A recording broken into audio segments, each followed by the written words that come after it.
ঘড়িকাঁটা যত এগোচ্ছে মধ্যপ্রাচ্যে উত্তেজনা ততটাই বিপজ্জনক দিকে মোড় নিচ্ছে। প্রায় ৩ সপ্তাহ ধরে চলা ইরান, যুক্তরাষ্ট্র, ইসরায়েল সংঘাত এখন আর কেবল সামরিক সীমায় আটকে নেই, জ্বালানি ও পানির মতো জীবনরেখাকেও কেন্দ্র করে নতুন সংকটের ইঙ্গিত দিচ্ছে। স্থানীয় সময় শনিবার রাতে সোশ্যাল মিডিয়ার এক পোস্টে মার্কিন প্রেসিডেন্ট ডোনাল্ড ট্রাম্প ৪৮ ঘন্টার আলটিমেটাম দিয়ে হরমুজ প্রণালী খুলে দেওয়ার দাবি জানানোর পর ইরান পাল্টা হুঁশিয়ারি দিয়েছে।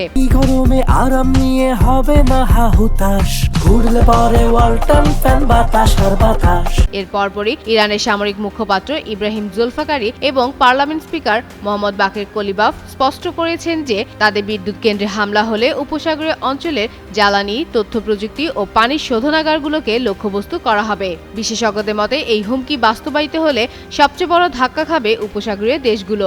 সুপেয় পানির জন্য সমুদ্রের পানি শোধন বা ডিসেলিনেশনের ওপর ব্যাপকভাবে নির্ভরশীল মধ্যপ্রাচ্য দেশগুলো এক ভয়াবহ মানবিক ও অর্থনৈতিক বিপর্যয়ের আশঙ্কা তৈরি হয়েছে, কারণ কাতার ও বাহরাইন তাদের প্রায় সব পানির জন্য ডিসেলিনেশন প্ল্যান্টের উপর নির্ভরশীল। সংযুক্ত আরব আমিরাত ও সৌদি আরবও ব্যাপকভাবে একই ব্যবস্থার উপর নির্ভর করে।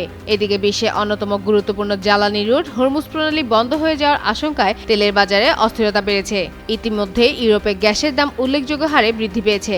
সব মিলিয়ে সামরিক সংঘাতের পাশাপাশি জ্বালানি ও পানিকে ঘিরে এই নতুন উত্তেজনা পুরো অঞ্চলকে এক গভীর মানবিক ও অর্থনৈতিক সংকটের মুখে ঠেলে দিতে পারে।